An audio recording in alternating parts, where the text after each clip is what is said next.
Olá, investidores! Bem-vindos a mais um vídeo. E nesse vídeo a gente vai conversar bastante sobre o que está acontecendo, sobre PEC de transição e por que a Bolsa está caindo tanto.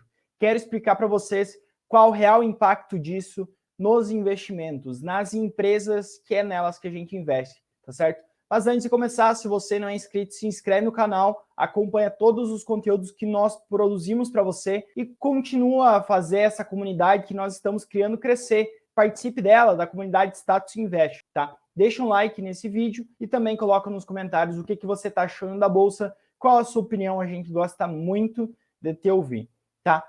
Vamos para o que interessa, né? Sem enrolação, direto no ponto, tá? A gente teve aprovação recentemente e a gente deve ter o desenrolar disso nos próximos dias, semanas e meses, da questão da PEC de transição, né? E todas as consequências que a gente tem dessa PEC.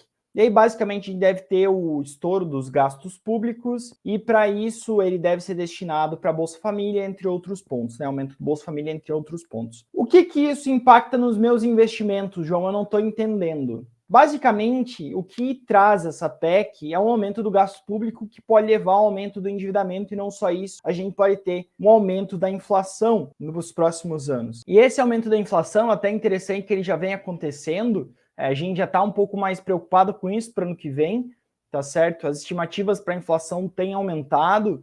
Isso tudo culmina numa coisa que é muito ruim, muito maléfica para as empresas, para os investimentos, que é o aumento da taxa de juros, né? A gente possivelmente vai ver um aumento da taxa de juros, isso é o que está sendo precificado pelo mercado, isso é o que tem se falado, tá? Como é que eu sei disso? Olhando para os juros futuros. A curva de juros futuros subiu muito no último mês, ou seja, o mercado precifica o aumento de juros para os próximos anos, mais do que estava sendo previsto. E isso impacta diretamente as empresas em dois grandes pontos, tá? O primeiro ponto é uma análise muito fundamentalista, que um maior custo de dívida acaba por trazer maiores despesas financeiras e empresas mais endividadas, o seu resultado, grande parte é direcionado para pagar dívida. Então, quanto maior a taxa de juros, maior é a despesa financeira que a empresa tem, mais dinheiro ela tem que mandar lá para pagar a sua dívida, pagar os juros dessa dívida, os juros fica mais caro, né? E isso acaba por impactar o lucro. Então a gente tem aí uma queda nos lucros das empresas. Muito possivelmente as principais afetadas devem ser aquelas bastante alavancadas, né? Só para não deixar isso passar em branco, eu estou aqui com o Status Invest, quero compartilhar minha tela com vocês, e aí trazer um exemplo real disso, né? Vou pegar a Via Varejo, que é uma empresa que está bastante alavancada, tá certo? Tem uma dívida aí total de 8 bilhões de reais, que é bastante coisa. Aumentou significativo no último ano, como vocês podem ver, dívida líquida EBITDA aumentou muito desde 2020, tá? Se a gente pega a dívida líquida patrimônio líquido, também aumentou bastante nos últimos anos, tá? E isso faz com que essa taxa de juros maior aumenta as despesas financeiras que eu já falei. E a gente vai ver isso aqui, tá? Se a gente olha os resultados da empresa, os estimados e até os passados, e olha resultado financeiro, só na parte de resultado financeiro, tá? A gente acaba por ver essa evolução bastante grande. De 2016 a 2020, a empresa teve cerca de 600 a 700 milhões de despesas financeiras, tá? Resultado financeiro negativo e despesas financeiras. Para 2021, a gente está falando de 1,2 bilhão. Nos últimos 12 meses, a gente está falando de 2 bilhões. Olha como aumentou, né? Olha como aumentou. E esse aumento não deve parar, porque a taxa de juros não deve parar. E esse aumento fez com que o lucro líquido da companhia se transformasse em um prejuízo líquido, né?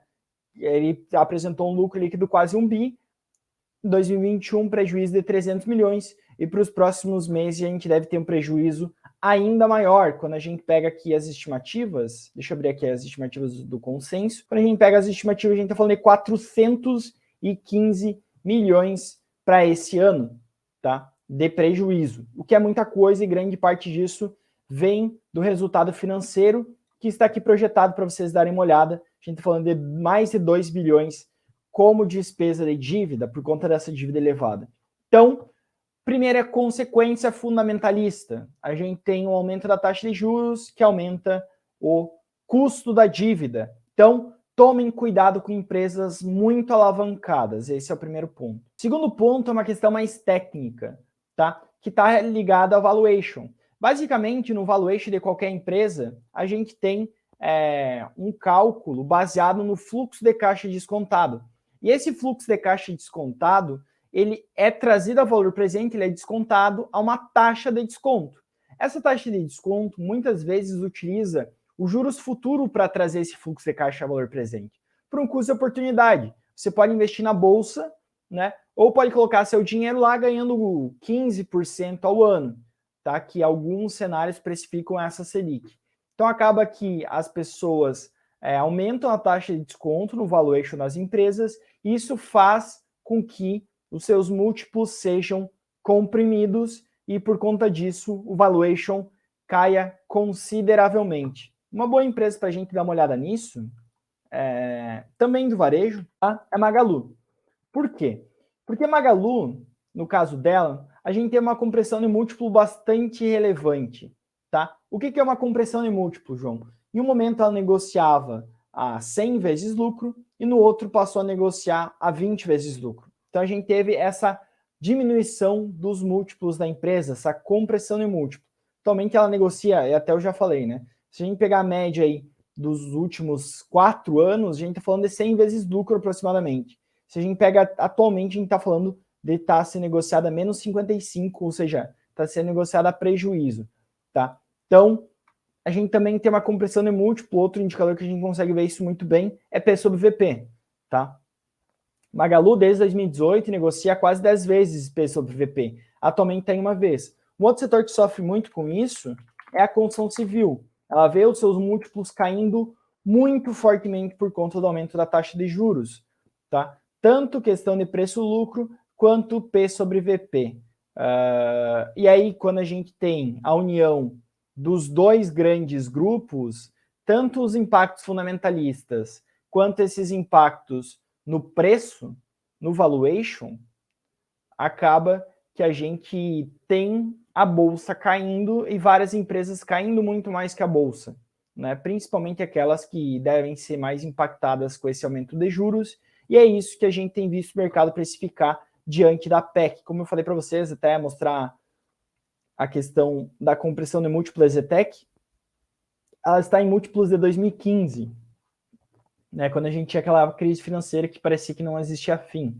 Então, a gente tem aí, com a aprovação da possível PEC, aumento dos gastos públicos, e com o aumento dos gastos públicos, a gente deve ter, possivelmente, o aumento da taxa de juros, o que vai impactar diretamente, tanto nos fundamentos, aumento de custo de dívida, não só isso, tá, mas um dos principais, e também impactos no valuation. Por isso que a bolsa de valores tem sofrido tanto, tá? Quero saber a sua opinião, o que você acha, o que você está esperando, coloca nos comentários, vou ler todos eles, tá bem? Quero desejar um forte abraço a todos, se inscreve no canal, deixa um like, vejo vocês no próximo vídeo.